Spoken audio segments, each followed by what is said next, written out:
Avant de commencer, n'oubliez pas de vous abonner à notre chaîne YouTube en cliquant sur le bouton s'abonner qui se trouve juste en dessous de la vidéo et de cliquer également sur la petite cloche de façon à être mis au courant. Bonsoir et bienvenue pour ce nouveau live Facebook où nous allons faire ce soir un cheesecake aux fruits rouges. Pour commencer, nous allons faire donc un espèce de crumble qu'on va mettre au fond du gâteau qui sera composé de petits beurres. Alors, moi j'utilise des petits beurres que j'achète dans le commerce tout bêtement. Vous pouvez faire également avec une pâte sablée que vous aurez cuit au préalable et que vous mixerez de la même façon. Donc pour commencer, nous avons besoin de 200 g de petits beurres et également de 80 g de beurre fondu qui sera encore légèrement tiède. Donc vous le faites fondre gentiment au four micro-ondes avec un couvercle pour éviter les projections. Le beurre a tendance à éclater dans le four micro-ondes. Et ensuite, vous le sortez et il faut le garder tiède. Donc ici, j'ai un petit robot, un petit hachoir, qui va me permettre de hacher donc mes petits beurres. Vous avez une pâte sablée aux amandes, ça peut être des spéculoos. Vous pouvez faire un petit peu avec ce que vous voulez. Ça sera vraiment la base de notre cheesecake. Voilà, donc hop, j'écrase bien que tout rentre. Et on va donc les mixer. Alors pas trop finement. On va essayer de garder quand même quelques morceaux petits, mais on ne veut pas obtenir une poudre. Voilà, donc là j'ai 200 g de sablé, de petit beurre. Ou 200 g de pâte sablée à la maison, vous pouvez faire, que vous broyez comme ceci. Voilà, donc là maintenant, et ça rentre juste dans le robot. Voilà, je vais les mixer. Donc je fais par à coup pour ne pas avoir quelque chose de trop mixé en bas et de ne pas mixer en haut.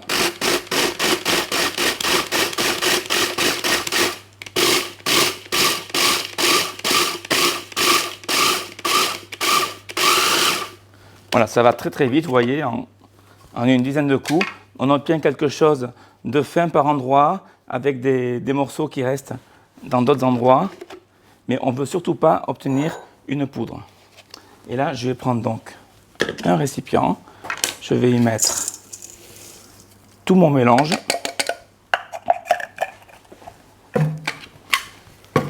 Ça, on s'en servira un peu plus tard à nouveau. Donc, j'obtiens cette masse-là et j'y ajoute donc mes 80 g de beurre fondu. Et je vais donc mélanger pour obtenir une masse qui va rester très sablonneuse comme ici. Mais après à la cuisson, ça va faire masse, ça va faire bloc et on aura vraiment notre fond de tarte qui sera créé de cette façon-là. Il faudra penser à bien le tasser dans le moule. Je vais vous montrer comment faire, de façon à ce que ça fasse bloc. Voilà. Alors ici, je prends un moule démontable, c'est-à-dire on peut retirer le contour très facilement grâce à l'attache qui est sur le côté. Et il fait 24 cm de diamètre. Donc vous aurez la recette dès ce soir sur le site avec tous les liens vers les produits utilisés durant cette recette. Je vais graisser ce moule avec un petit peu de beurre fondu. Donc je vais bien graisser le fond et les côtés. C'est important pour le démoulage. Et c'est préférable de faire cet entremets la veille. S'il passe toute la nuit au frais, c'est mieux. Qu'il ait bien le temps de refroidir. Donc pour les besoins du live, j'en ai réalisé un hier, que je vous montrerai plus tard.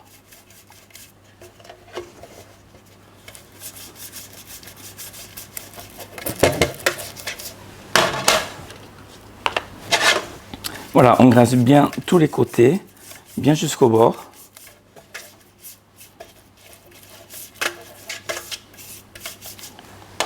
Comme ceci. Et là, on va pouvoir donc verser notre biscuit. Donc, on met la totalité. C'est une recette simple ce soir. On a vu des recettes beaucoup plus compliquées. On va en faire pour tous les niveaux, pour tout le monde, qu'on puisse vraiment se mettre à la pâtisserie. Voilà, donc là j'étale mon biscuit de façon à avoir quelque chose. J'ai un poil de pinceau ici, hop. Voilà. De façon à ce qu'on puisse avoir une couche vraiment régulière. Alors faites attention au pinceau, là je viens d'enlever 2 poils. Les pinceaux ont tendance à perdre leurs poils au bout d'un certain temps. Ça serait dommage de le trouver à la dégustation. Voilà, donc là je l'étale assez régulièrement, mais sans trop insister. Et en fait, pour bien le tasser, j'utilise un carton à gâteau de petite taille. Je vais juste faire un pli de façon à de pouvoir le prendre correctement. Et là, je tasse bien avec mon carton, de façon à avoir un fond bien compacté, bien régulier.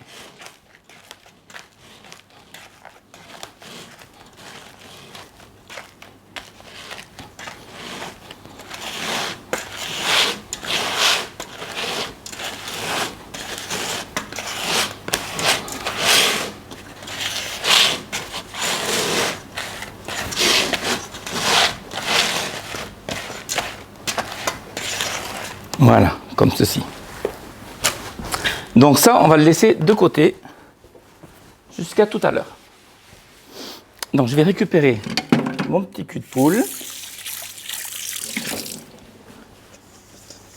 et on va passer à l'étape suivante, donc la préparation au fromage blanc. Alors pour le fromage blanc, j'utilise du fromage blanc Philadelphia nature que vous trouvez dans le commerce. Il y en a aussi qui sont un petit peu aromatisés, donc prenez le nature, c'est très important, il vous faut 600 grammes. Ensuite, il me faudra du sucre en poudre. On va pouvoir les mettre au fur et à mesure d'ailleurs dans le récipient. Donc le fromage blanc, je répète, du Philadelphia. On va mettre le sucre. On va également y mettre un petit peu de vanille liquide. Vous pouvez mettre de la vanille en gousse si vous voulez, après avoir gratté les grains, ou de la vanille en poudre. Et on va mettre le zeste d'un citron. Donc je vous recommande la râpe microplane. C'est la râpe du moment, hein, qui nous fait des zestes vraiment très fins, très facilement, grâce à son affûtage de qualité chirurgicale. Voilà, donc on veut qu'il y ait bien le goût du citron, donc on insiste, on passe tout le citron, et on ne passe que vraiment la partie jaune, pas la partie blanche. C'est là où se trouvent tous les arômes.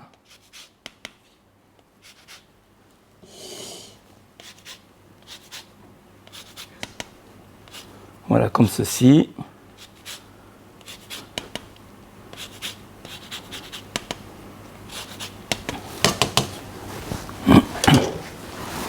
Alors je vais prendre une spatule rigide pour faire le mélange.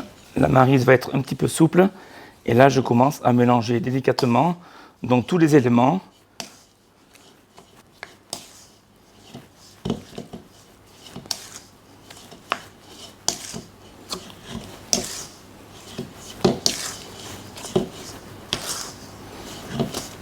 Et on va poursuivre après avec un fouet pour faire le mélange bien homogène.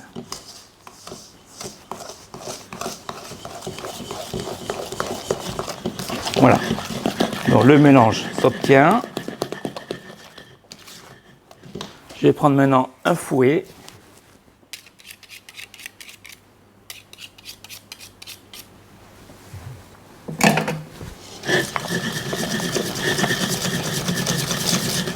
Je vais pouvoir y rajouter ma farine. Alors il y a très peu de farine. On a on a 20 g de farine.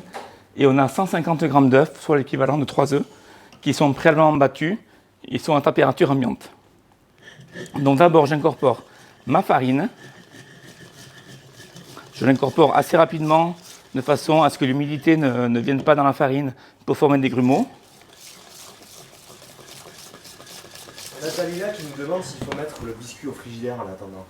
Alors, on pourrait, mais comme on va s'en servir dans 5 minutes, c'est pas utile. Mais si on le fait à l'avance, ce biscuit, oui, on va le conserver au frigidaire, oui. Au frigidaire. Frigidaire étant une marque, on va le conserver au frais.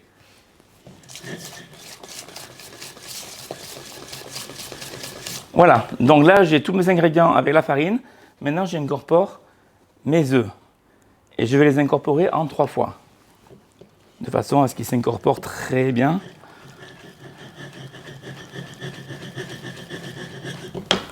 Je vais mettre ça dessous pour éviter les bruits. Voilà.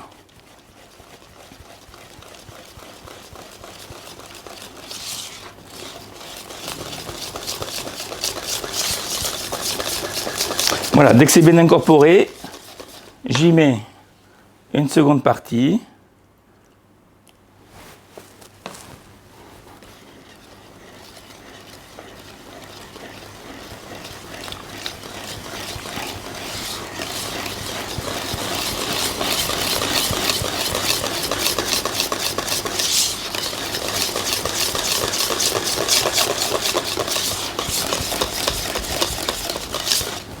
Et maintenant, on va mettre la troisième partie.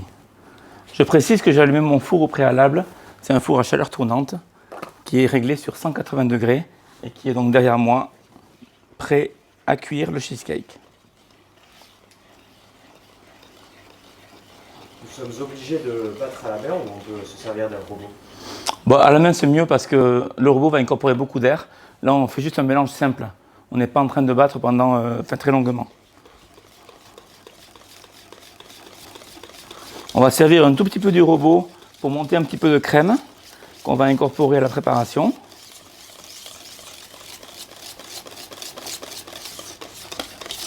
Le robot nous évite de nous fatiguer. Mais là, ce n'est pas un mélange fastidieux. Voilà. Donc la préparation est prête pour l'instant. On va juste incorporer, donc je disais, cette crème fleurette qui est bien froide et qu'on va monter en crème fouettée. Alors on va faire une crème fouettée qui n'est pas trop montée, une crème fouettée assez souple, de façon à ce qu'elle s'incorpore assez facilement. Donc pour cela, il me faut une cuve, ma crème fouettée, ma crème fleurette, qu'on va fouetter, et un fouet.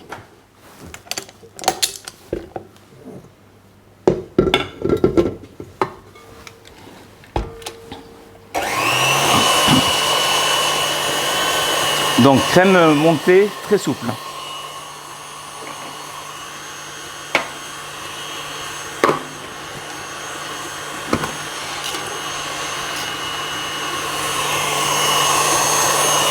Alors un petit truc, quand il y a des quantités vraiment réduites comme ici, on peut dégrafer le fouet lorsque le bloc moteur est retombé, de façon à gagner quelques millimètres, et ça va mieux ramasser et mieux fouetter la crème. C'est pareil pour les blancs d'œufs. Voilà.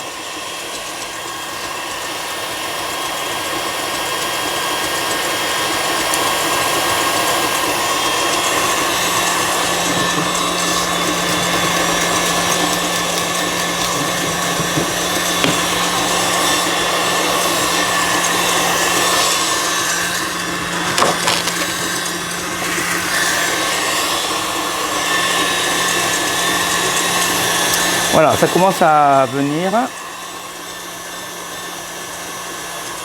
Et je l'arrête.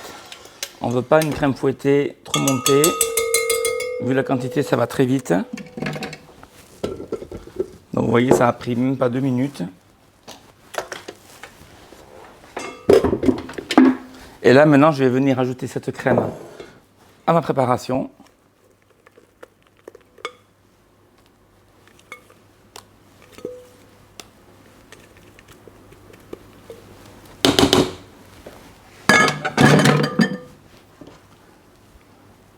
Et je vais l'incorporer délicatement. Alors je commence au fouet, de façon à casser le bloc de crème fouettée. Alors, on peut continuer à aller faire fouet jusqu'au bout, mais sinon on termine à la maryse. Il faut vraiment être délicat. Jusqu'à ce qu'on ne voie plus du tout de crème. Alors on voit des petits grains. Les grains, ce sont les zestes de citron. Voilà, comme ceci. Donc on va récupérer notre moule avec le biscuit au fond. On va le poser sur une plaque à pâtisserie et on va le garnir avec toute la préparation.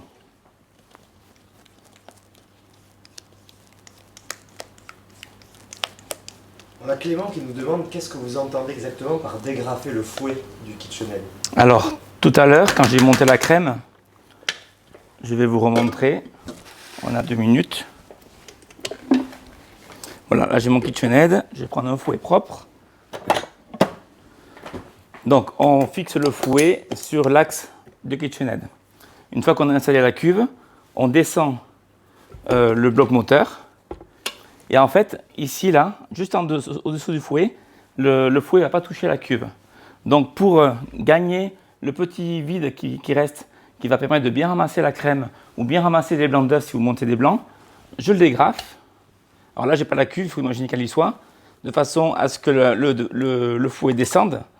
Et ainsi, je gagne le petit vide qui manque et ça va mieux ramasser et mieux fouetter. Et il ne reste pas de partie. Non, non, parce qu'on gagne quelques millimètres. Regarde, là, j'ai pas la cuve. J'ai pas la cuve et pourtant, bon là, oui, bon, c'est un peu trop bas, mais malgré que j'ai pas la cuve, il reste sur l'axe. Donc, avec l'épaisseur de la cuve, il n'y a aucune chance que le fouet s'en aille. Ensuite, il y a également un réglage qu'on peut faire avec la vis qui se trouve ici, à l'intérieur. Donc, on ne va pas la voir à la caméra, mais suivez mon doigt. Il y a une vis qui permet de gagner vraiment la hauteur sur ce genre de robot. Pas sur tous, mais sur celui-ci, c'est ici que se fait le réglage. Voilà. Juste avant de continuer, on a Oui. beaucoup de questions. Pourquoi fouetter la crème si on va la cuire? Pour donner de la légèreté. En fait, on incorpore de l'air et après, on va donner de la légèreté à l'appareil. Et on va avoir vraiment un appareil au fromage blanc qui va être très léger. Beaucoup plus léger que si vous mettiez la crème fleurette directement comme ça. Donc là, je prends une spatule et je l'étale délicatement au fond du moule. Alors j'essaie d'éviter d'en mettre sur les rebords, que ce soit bien propre. Et j'essaie de l'étaler vraiment sur une épaisseur régulière.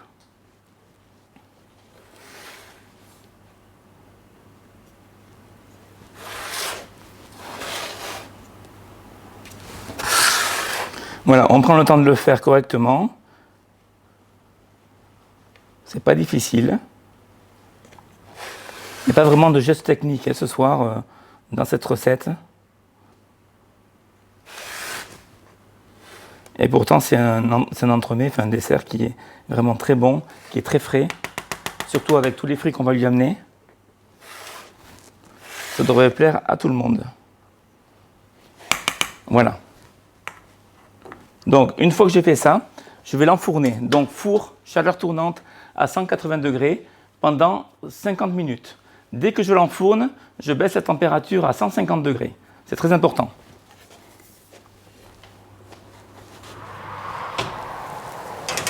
Donc, 180 degrés, je baisse mon four à 150 et je le mets pendant 50 minutes.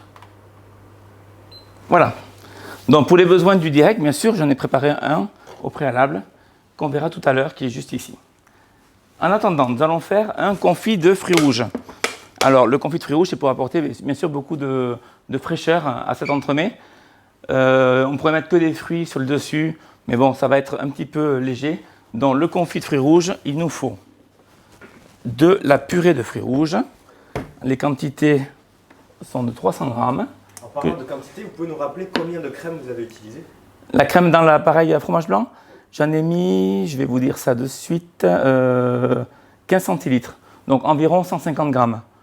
Ça correspond à peu près. Il vaut mieux utiliser quand même un verre gradué en centilitres plutôt que d'utiliser une balance, mais ça correspond à peu près à 150 grammes. Donc là, dans la casserole, j'ai mis ma purée de fruits rouges. On pourrait le faire à la fraise, à la framboise. Ce soir, on a décidé de faire un cheesecake aux fruits rouges, donc purée de fruits rouges. On va également avoir besoin de sucre en poudre et de pectine NH nappage. Alors, ne me demandez pas si on peut mettre de la gélatine. Ça marcherait bien sûr, mais on n'aura pas la texture souhaitée, c'est-à-dire la texture d'une confiture, d'une marmelade. La gélatine, si on la chauffe, elle fond. Le confit de fruits rouges, si on le chauffe, enfin, il ne va pas bouger. Quand je parle chauffer, ça veut dire s'il reste à température ambiante longtemps, il va garder son aspect de confiture. Donc, je vous recommande quand même d'acheter la pectine NH. Ça se vend en petit conditionnement et c'est bien d'en avoir dans sa cuisine si vous faites beaucoup de pâtisserie. Je commence par chauffer ma purée avec environ les 3/4 du sucre. Voilà, je garde juste un petit peu de sucre dans mon récipient et je vais mélanger pour que le sucre fonde dans la purée. Voilà, je l'ai chauffé. En attendant, je mélange donc ma pectine NH, qui est une pectine légèrement jaunâtre, avec mon restant de sucre. Il n'existe pas de substitut à la pectine. Non, c'est ce que je disais. Enfin, on peut faire avec de l'agar-agar, avec ce que vous voulez, mais vous n'aurez pas la texture souhaitée. Nous, en tant que pâtissier, on veut obtenir une texture qui soit quand même idéale pour la dégustation. Et si vous commencez à changer de produit, vous aurez vraiment une texture différente et pas aussi savoureuse en bouche. Donc là, je mélange les deux ingrédients ensemble. Alors c'est important de ne jamais mettre la pectine pure dans la purée, sinon vous allez avoir des grumeaux. C'est pour ça qu'on fait un pré-mélange avec un petit peu de sucre. Alors la quantité de sucre, on la fait à vue d'œil, hein. C'est la valeur d'1 à 2 cuillères à soupe. Voilà, donc on fait chauffer la purée. Dès qu'on obtient un mélange qui commence à fumer, ça commence très légèrement à fumer en surface, on va pouvoir incorporer notre pectine et notre sucre. On ne va pas attendre d'avoir l'ébullition. Voilà, là, je ne sais pas si ça se voit à l'image, mais ça fume très légèrement. Donc, j'incorpore ma pectine en pluie et je mélange en même temps. Voilà, et là, je vais laisser cuire, donc monter en ébullition, jusqu'à l'ébullition. Et lorsque l'ébullition sera présente, on va la maintenir pendant 1 à 2 minutes pour activer les propriétés de la pectine. Pour répondre à Guillaume, on est d'accord que de la pectine ou alors un gélifiant est indispensable dans cette recette. Oui. Oui, on fait une espèce de confiture, donc il faut vraiment qu'il y ait un gélifiant. Il faut que la purée de fruits se tienne. Donc, on ne pourrait pas mettre la purée pure. Voilà, là l'ébullition est obtenue. On peut le voir. Je maintiens pendant minimum 1 minute.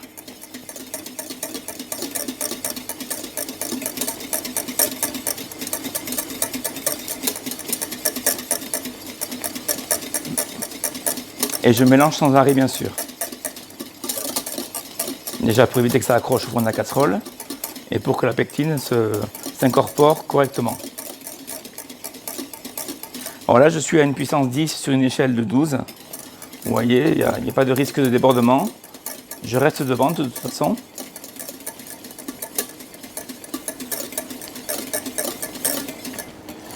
Voilà, je mélange bien. Je vais baisser un petit peu.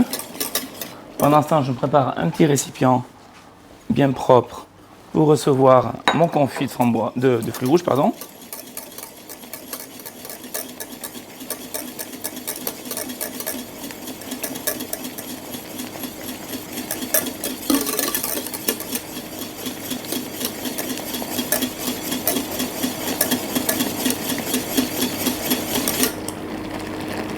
Voilà.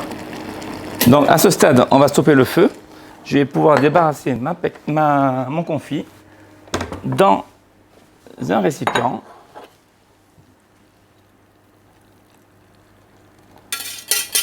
Pour le laisser refroidir.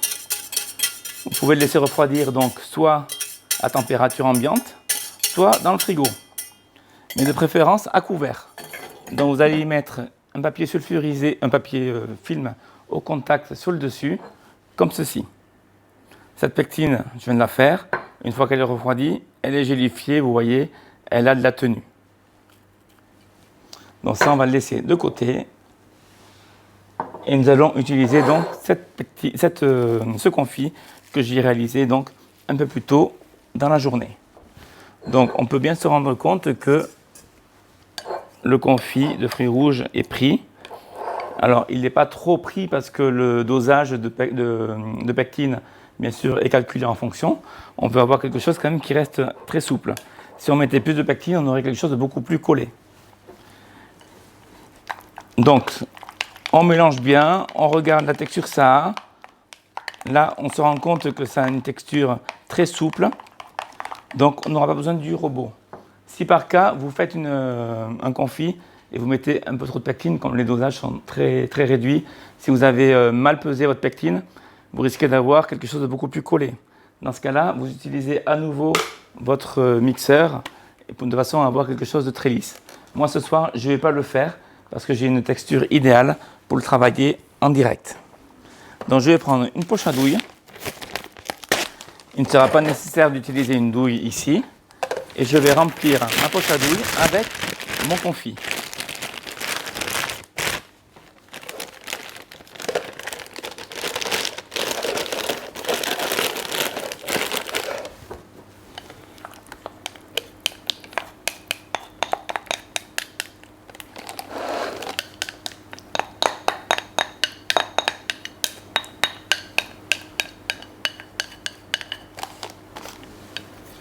Voilà, comme ceci.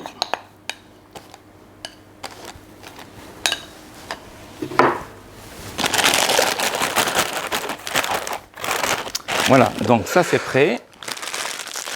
J'aurai plus qu'à couper au ciseau quand je voudrais m'en servir. Sachez que votre confit, vous pouvez le préparer à l'avance et le garder également au frais. Donc vous faites le cheesecake la veille, le confit éventuellement la veille, déjà mis en poche, prêt à être utilisé. Et vous n'aurez plus qu'à faire le montage final, donc le jour J, le lendemain, avec votre cheesecake donc, qui sort du frigo, qui a bien refroidi. Je vais juste retirer le papier film qui est sur le dessus. Alors, le papier film, bien sûr, il n'est pas mis au contact, hein, il est mis sur le moule, de façon à ne pas toucher la surface du cheesecake. Et vous pouvez constater à la caméra que tout le pourtour s'est décollé durant la cuisson, il s'est légèrement rétracté, ce qui nous permet de retirer très facilement le cerclage du moule.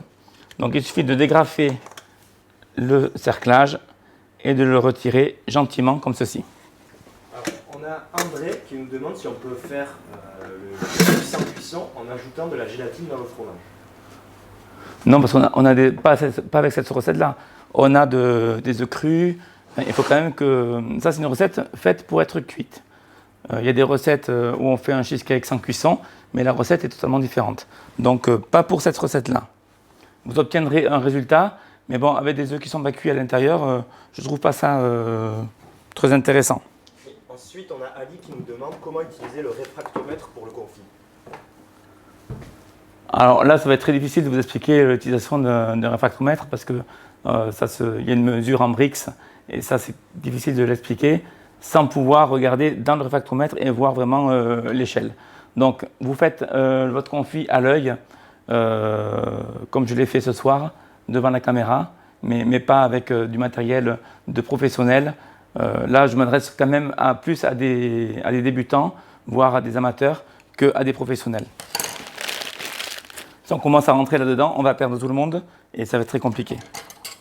Donc, je fais juste un petit trou au bout de ma poche et je vais venir pocher donc, mon confit à la surface de mon cheesecake en spirale. Alors, je ne veux pas en mettre une grosse couche. Hein.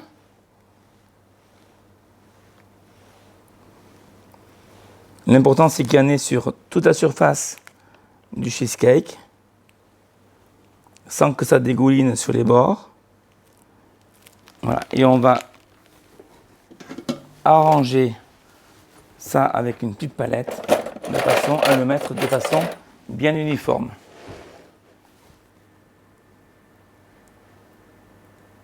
Et vous voyez, il faut qu'il se tienne et les fruits seront posés dessus. Donc le fait d'avoir cette texture un petit peu marmelade, le fruit va bien se caler dessus et va bien tenir.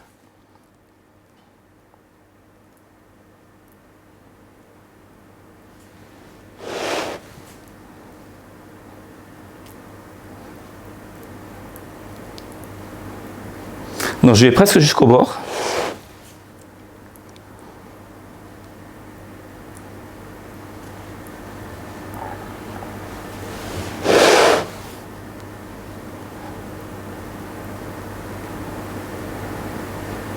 Voilà, comme ceci.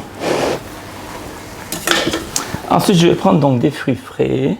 Alors j'ai des fraises, j'ai des framboises, de la mûre, de la myrtille et de la groseille. Donc, on va venir déposer délicatement les fruits qui ont été bien sûr préalablement lavés. Alors, libre à vous de laisser la queue sur les fraises. Ça apporte un petit peu de vert. Mais vous pouvez l'enlever également. C'est pas très gênant. Ça dépend aussi de l'état de la queue de la fraise. Si elle est fraîche ou un peu flétrie. Voilà, on peut mettre donc les fruits sans obligatoirement les mettre tous dans le même sens. On peut les mettre un petit peu dans tous les sens. Donc je commence par les fraises. Ensuite, je vais venir y mettre quelques framboises. Alors les framboises, pour améliorer leur visuel, je vais les poudrer de sucre. Alors pour cela, je les positionne sur mon plan de travail, je les cale un petit peu à la verticale, le trou vers le dessus. Donc, il suffit d'appuyer un petit peu de façon à faire une assise, qu'elle reste bien debout, sans non plus les écraser. Hop. Voilà, je vais venir poudrer la surface avec un petit peu de codinège. Donc le codinège est un sucre qui en fait ne fond pas à l'humidité. Donc si vous le mettez dans le frigo, mais le sucre restera. Si vous mettrez du sucre glace, le sucre au bout d'un petit moment, il va fondre avec l'humidité du frigo. Et là, je prends donc mes framboises et je viens les positionner délicatement sur mon cheesecake. Alors pendant que vous mettez les fruits sur le cheesecake, oui. Il y a Steven qui nous demande si le cheesecake reste crémeux après la cuisson. Oui. Alors si vous voulez plus crémeux, vous pouvez stopper la cuisson un petit peu avant. Là, il se tient. Il faut qu'il se tienne. Quand je dis crémeux, il va être crémeux en bouche. Il faut que quand on coupe le cheesecake, que les parts quand même se tiennent. Donc ça, c'est si ça vous paraît trop, si vous le faites à la maison, Steven, et que vous vous rendez compte vraiment que le cheesecake a une tenue trop importante à votre goût, il suffira de réduire un petit peu la cuisson. Peut-être de réduire à 40 minutes au lieu de 50 minutes, tout simplement. Voilà, maintenant on va y mettre quelques myrtilles. Alors à l'arrivée, il faut qu'on ne voit pratiquement plus le confit. Bon, on va laisser quelques petits trous quand même qu'on puisse apercevoir, mais il faut vraiment bien couvrir le dessus du gâteau, que quand on coupe des parts, mais il y ait tous ces fruits dessus et que chacun puisse avoir du fruit frais lors de la dégustation. On va également y mettre donc des mûres. Alors les mûres, comme elles sont grosses, on peut se permettre de les couper en deux et de venir les poser délicatement.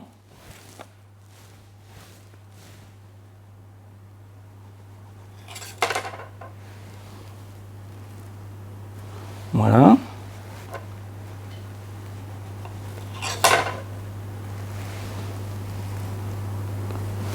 Donc vous voyez, on vient les déposer vraiment, il n'y a pas de technique précise. Hein. Il faut qu'en fin de compte, votre gâteau soit entièrement couvert. Il faut juste panacher les couleurs, les formes. On peut mettre de la framboise également coupée en deux. Alors, on a fait avec du sucre du codinège. On peut mettre des moitiés de framboise. Ça dépend vraiment de la qualité de fruit que vous avez. Il faut que le fruit se tienne bien.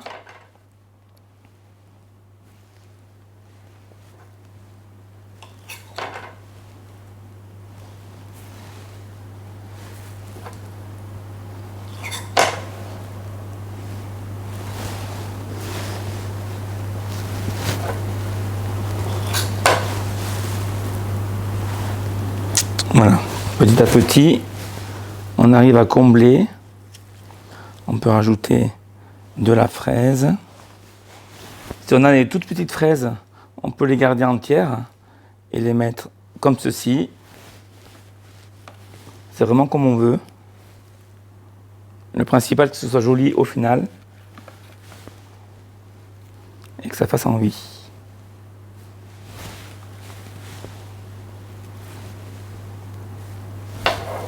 Voilà. J'ai également des groseilles. Alors les groseilles, souvent on les met en grappe. Moi j'aime bien les défaire. Comme ça je peux venir combler des petits trous. Et Gaëtan, je vais demander de me passer les boîtes que tu as ici, là, sur l'étagère, qui sont des petites fleurs en pâte d'amande. Tu vois les 3 boîtes là? Ça, c'est vraiment pour la touche finale. Donc il y en a des blanches, des rouges et des jaunes. On va venir, merci. On va venir vraiment les disposer dessus à la fin.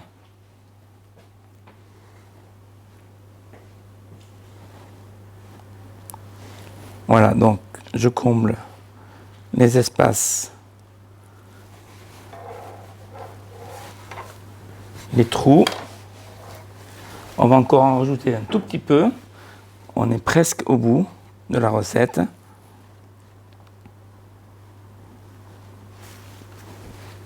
Et ça, vu l'heure, c'est un dessert que je pourrais manger ce soir sans aucun problème. Il n'a pas besoin de rester au frais sans s'étendre.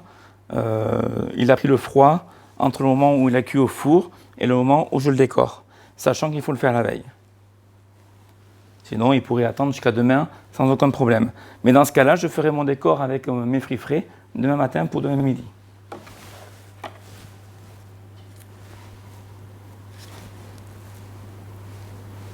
Nous avons Julien Lousteau avec nous. Ah, bonjour Julien. J'en profite pour en parler de Julien. Demain, nous partons tous les deux en Italie, à côté de Milan, faire une masterclass. Donc voilà, c'était un petit programme intéressant. On sera tous les deux. J'espère que ça va bien se passer. J'ai l'air inquiet.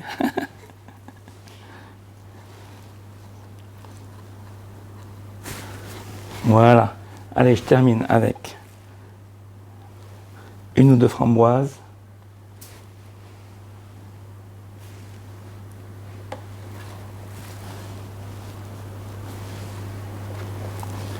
Alors pensez bien que le confit là nous sert vraiment à stabiliser les fruits. Donc c'est important lorsque vous allez découper le gâteau que tout reste bien stable. Si on ne l'avait pas mis, les fruits vont rouler, vont tomber et ça ne serait pas du tout joli. Voilà, là c'est vraiment du fignolage ce que je fais. Je bouche les éventuels petits trous qui subsistent.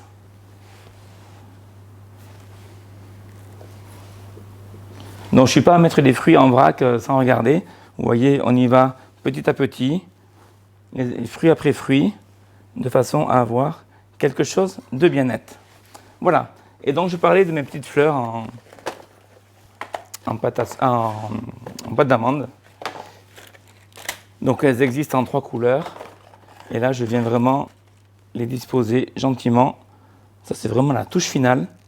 Alors on peut mettre des petites fleurs rouges, blanches ou jaunes. Ça c'est vous qui choisissez. Je vais faire un petit panache.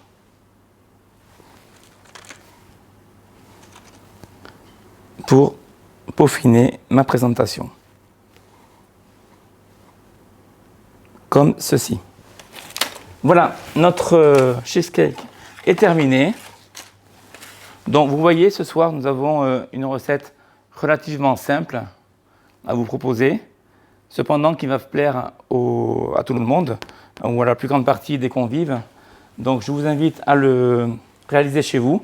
Sachez que la recette est d'ores et déjà en ligne. Vous n'avez plus qu'à taper cheesecake aux fruits rouges sur le site et vous aurez toute, bien sûr, la recette illustrée avec les étapes pas à pas et également tous les ingrédients. Exceptionnellement, mercredi prochain, nous n'avons pas de direct Facebook car mon caméraman est absent, mais on se retrouve dans 15 jours où nous allons faire un layer cake. Et on se retrouve par contre pas sur Facebook, mais sur YouTube. C'est une nouveauté, ça sera une première. Je vous souhaite une bonne soirée à tous et je vous dis à très bientôt.